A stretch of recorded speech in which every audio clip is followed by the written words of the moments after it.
Hello friends, আমি চলে এসেছি কার্তিকের নতুন YouTube channel to side kitchen. আজকে একটা নতুন রেসিপি নিয়ে আজকে রেসিপি হচ্ছে বাসন্তী পোলাও।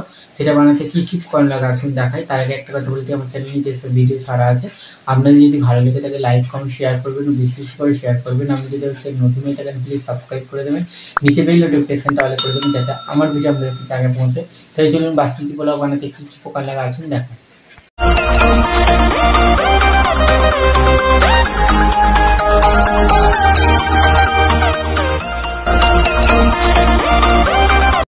বাসন্তী পোলাও বানানোর জন্য কী কী উপকরণ লাগে আসুন দেখিয়ে দিই। তার আগে একটা কথা বলে দিই, ভিডিওটা প্রথম থেকে শেষ অবধি দেখার অনুরোধ রইল।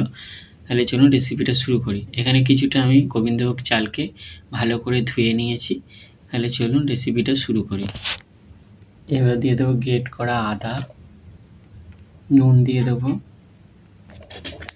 হলুদ দিয়ে দেবো, ঘি দিয়ে দেবো, ঘি দিয়ে দিয়েছি, ভালো করে মেখে নেবো।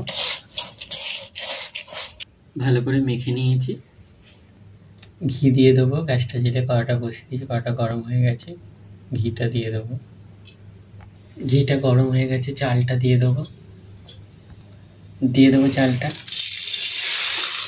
চালটা দিয়ে দিয়েছি, ভালো করে ভেজে নেবো। চালটাকে কিছুক্ষণ ভাজবো। চালটা ভেজে নিয়েছি, এবার গরম জল দিয়ে দেবো। গরম জলটা দিয়ে দেবো। যতটা চাল নিয়েছি তার ডবল জল মেপে দিয়ে দিয়েছি। এবার এটাকে ভালো করে জলটাকে ফুটিয়ে মেরে নেব, ভাতটা ভালোভাবে করে নেব। জলটা অনেকটা কমে গেছে, চালটা অনেকটা সেদ্ধ হয়ে গেছে। এবার এর মধ্যে আমি ঘি দিয়ে দেবো, কাজু কিশমিশটা দিয়ে দেবো, চিনি দিয়ে দেবো, করে নেড়ে চেড়ে নেবো। দেখুন আমার বাসন্তী পোলাও রেসিপিটা হয়ে গেছে, এটা নামিয়ে নেবো। আর বাসন্তী পোলাও রেসিপিটা রেডি হয়ে গেছে।